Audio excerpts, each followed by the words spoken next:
Ég heiti Ingunn Hafdís Þorleifsdóttir og ég er skólaritari á Seltjarnarnesi og ég starfa líka fyrir stéttarfélagið, varaformaður starfsmannafélags Reykjavíkurborgar.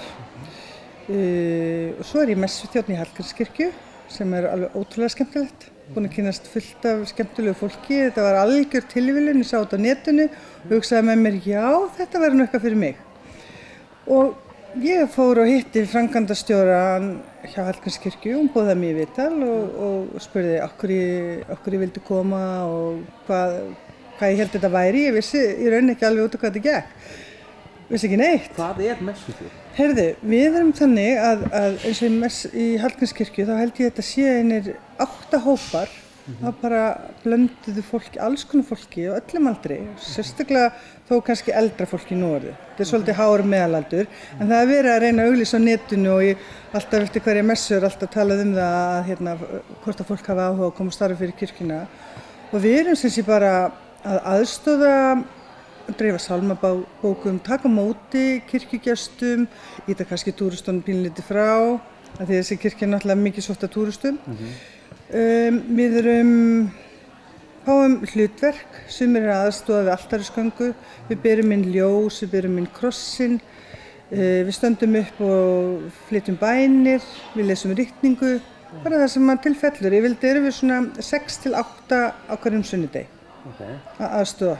Og við erum kannski að hjálpa bara til líka, svo eru kaffi á eftir, þá erum við kannski bara í svona samfélagi. Og þetta er alveg ótrúlega gefandi og skemmtilegt.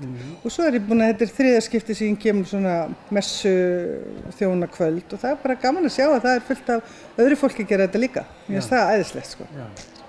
Ég hef alltaf verið mjög trúuð og mér finnst rosalega mikilvægt að gefa eitthvað tilbaka. Ég þarf ekki að borga fyrir allt sem ég geri. Þú veist, að gefa eitthvað tilbaka til samfélagsins og ég er bara stolt að ég að vera messuþjónn. Mér finnst bara gaman að segja og margir verða mjög hissa. Þú þarna, töffari þú veist, hefur ekki nóg að gera, ert ekki nóg mörgum vinnu með eitthvað, en það var þetta. Þú veist, ég er spennt þegar það kemur tölvupóstur á þriðjudegi, jæja, kæru messuhópur 4, nú komið ykkur og ég verð ægilega döpur því ég finn að ég er ekki heima eða búin að lofa mér í barnapössun eða eitthvað skilurðu, akkurat á mínum sunnudegi. En svo reyni ég bara að mæta eins oft ég get kirkjuna mína líka. Það er svona, hvetur mann til þess að vera í kirkjunni. Já, algjörlega. Meira, en við hefum samt, Hallgrímskirkja hefur reynir að halda svolítið utan messuþjónuna sína og við hefum borðað saman og við hefum verið að hittast í árdegis með svo miðvikudögum þeir sem geta, ég meina þetta er svo misjafnt, margir náttúrulega í fullri vinnu ennþá en svo er líka margir sem hættir að vinna.